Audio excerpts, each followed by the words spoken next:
Scuba diving instructor Tamara Taratorina of St. Petersburg, Russia, turned her passion for travel into a business 5 years ago. She organizes tours to spots around the world, places such as Egypt, the Maldives, Mexico for diving enthusiasts. Her business survived the COVID-19 pandemic, but Russia's recent invasion of Ukraine has left Taratorina and a group of Russian tourists stranded in the Maldives. After the invasion, international sanctions leveled against Moscow led Russian air carrier Aeroflot to suspend its international flights, fearing its planes could be seized abroad. All tourists right now are not waiting for the Aeroflot to reschedule their flights. They are buying new tickets with non-Russian air carriers, and it is not cheap. Aeroflot promised to refund the cost of unused portions of the ticket, but those amounts are very small compared to what people have to pay now in order to get new tickets and return home. Also affecting Russian tourists, their credit cards. Mastercard and Visa have stopped servicing Russian banks, leaving Russians abroad financially strapped. And any cash they brought with them is worth less now that the sanctions have sent the value of Russia's ruble into a free fall. While Russian tourists also don't know if they will be able to afford international travel anytime soon, they're certain that sanctions will dramatically affect their personal lives.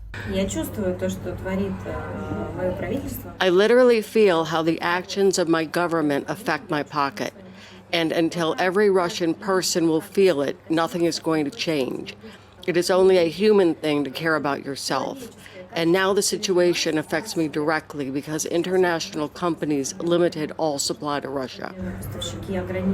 When asked if they're watching how the war is being covered on Russian TV, most said they were not watching and that they get most of their news from the internet and social media. Some of the Russian tourists believe the invasion of Ukraine is a means to help Russians, largely inhabiting the Donbass region in eastern Ukraine, to stand up for their national identity. The region, partly controlled by pro-Russian separatists since 2014, is a major point of contention between Ukraine and Russia, which last month recognized the Donetsk and Luhansk enclaves as independent republics.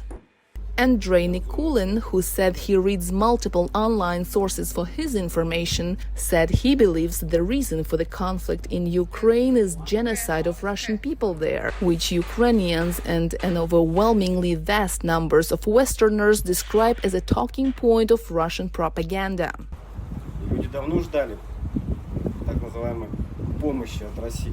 People have been waiting for 8 years for Russia to help them. At that time, we couldn't intervene. But now, if it weren't for Russia coming, the genocide against Russians in Ukraine would have gotten even worse. Despite the differing political views of these Russian tourists, they all agreed that the war is a tragedy and the killing of civilians should be avoided at all costs. I've been looking at all this with tears.